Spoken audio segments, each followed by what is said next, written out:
folks, Scott here, and this is the wrap for Monday, June 3rd. So this is a 5-minute chart. It's my gap trader backtesting workspace. These are daily bars down here, and this is these are scrunched up 5-minute charts. Right, this is today's action, all right here. Prior day's action with the big sell-off. A couple of things should stand out for you. One, today's low print was down here around 1620. It's the lowest print of the past 10 plus days. However, we did not close at a 10-day low like we did on Friday. The close is the blue line there from Friday, and then tomorrow we'll have a line over here around 1635, 1636. So we put in a 10-day low, but not a 10-day low close. Yet we're still above the 200-day moving average. So I thought it would be a helpful study or backtest to run to show you the results of fading gaps after a 10-day low that did not end up as a 10-day low close. You had a little bit of strength. And there you go. It's actually oddly more rare than I thought it was. I haven't run this study in a while. In fact, we haven't even had this pattern in like almost 4 months, since February, I believe. So 50-50 in terms of which way we're likely to gap following such a pattern. But a gap up is clearly a more risky scenario. Gap up tends to have small winners. And this is using an end-of-the-day stop, by the way. Not something I recommend, but a good place to start your analysis. Out of 16 trades, only 6 winners using an end-of-day stop. That's really low, even if the sample size is small. So a gap up appears to be riskier than normal.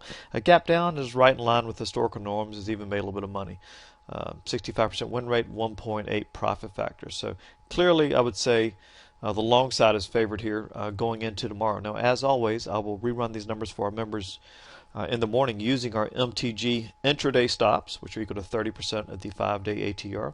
And as always, defer to our gap guides and my other analysis before I make my final decision. But there's a nugget you can think about and prepare with for tomorrow.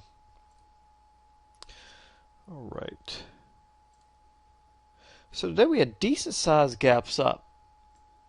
And I was really tempted to trade it and would have, except for primarily because it was the first trading day of the month. And let me show you the data that led me there. First, let's show the worksheet which summarizes our 8 individual markets gap guides. And we gapped up between the high and the close. And you can see the weighted average was 63% win rate, a 1.2 profit factor for today. So right on the cusp of being sort of a no-brainer short, because I'm looking for 60% and a 1.3 profit factor. Profit factor is the ratio of profits to losses. 1.3 or higher means it's generated at least 30% more in profits and losses. But didn't quite meet my criteria on the average. And look at this. Even the sample sizes are small. The first trade day of the month is historically a terrible day for shorting up gaps, no matter what the market condition is, but especially if you've been below the 10-day moving average. A little bit of recent weakness. In fact, that was similar to what I talked about in the weekend wrap. 23% win rate, 0.2 profit factor. It means it's lost about 4 times more than it's made. No other unique patterns in play. Show my pre-market comments. In fact, let me show you the gap guides. I get several emails. People always like to see these after the fact. If you're interested in membership, so you know what the worksheet summarizes this column, and between the high and the close, actually 2 zones, the DHO and DOC. So it was the average of these 2 zones here, which was pretty good. We were only interested in the DOC zone, opening between Friday's open and Friday's close, which was a huge red candle, right? That 20-point range. So I call that a neutral setup. Neutral is slightly attractive. 64% win rate using a 6-point stop, which is 30% of this number here, and a 1.1 profit factor. So just a neutral setup. YM neutral for the same zone, neutral for the NASDAQ. Russell was attractive, using a 4-point stop, targeting gap fill. That was the one attractive one there. Looking at the ETFs.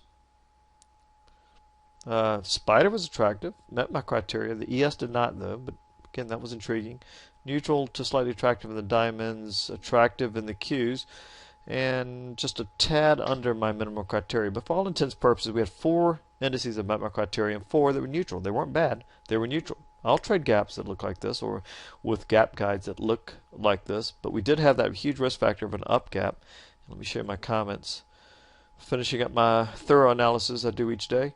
Up gaps on the first trade of the month after the lowest close of the past 3 days. So that was what was in the weekend wrap. Virtually identical numbers to what I showed you on the worksheet there for up gaps during when below the 10-day moving average. Up gaps on Mondays in the DSC zone that opened below the low of 2 days prior. My cowboy setup. You can see the member download area during recently weak market. They were overall bullish, 50-50 win rate. Up gaps after a 20-day moving average downstride. That's when we closed below the 20 after closing above it. Those have been good. Monday was more neutral. So not a bad setup, not a great setup. Not strong enough for me to trade it. So I passed on it because, often these things will take some heat. So cowboy setup is prone to bucking around, and you'll get an opportunity to enter on like a 15-minute range trade. So I just said this is a cowboy setup. This is a cowboy setup, and the market is showing signs of weakness. It is Monday, and the first trade of the month, so no faith in me. So Monday's first trade of the month. Those are the two key risk factors that kept these numbers from being even better and kept me from trading today's ultimate winner, which honestly is a little frustrating because I've caught some of the losers but missed some of the winners here of late. Just the way it goes sometimes. See, we opened here. Actually, let me switch these, get these all over. You can see the price action. Dow in a relative sense was probably the most bullish. NASDAQ was probably the weakest. Russell, S&P somewhere in between. So we opened there, sold off, filled the gap for about a 4 1/4 point win. I got filled. I told people I would fade the fill, talked about it because the 15-minute range, which is the two purple numbers, were generally looked slightly attractive. I got filled at 16. The delayed entry went long 16.27 and sort of a modified trade because it was really a part fade the fill, part low range trade for +3, and I was targeting +10 and missed me by 3 ticks up here. Hit it later in the afternoon. Just narrowly missed 10 points, which is $500 per contract. Rolled over and I tightened my stop to gap fill that point for about +2. So I got +3 and +2 for about 2.5 points on average. So not bad. 15-minute range data I passed on because I had some of these bullish pressures in play. Quite a few of our members took, plus I was already in the low. I was already long. Check out these 15-minute numbers real quickly. And the first hour data didn't really show anything. Check out the 15-minute high breakout. Check 62 and 1.3. I'm looking for 55 and 1.1 here on the high fade, or for any setup, but the high fade was the best today. ES check. YM check, NASDAQ check, neutral in the Russells. 3 out of 4 favored, 15-minute high fade. Spider check, diamonds check, Qs check, and neutral but favoring the high breakout. So 6 of the 8 favor the 15-minute high fade. Really was hoping to get that my 37 target hit. It didn't. Rolled over. Not shocking. A lot of people may profit it for +4 on the way down. So I missed it. Did not do any other trades, and made money. So I can't complain too much today. But that was my day, and that is the wrap for Monday, June 3rd.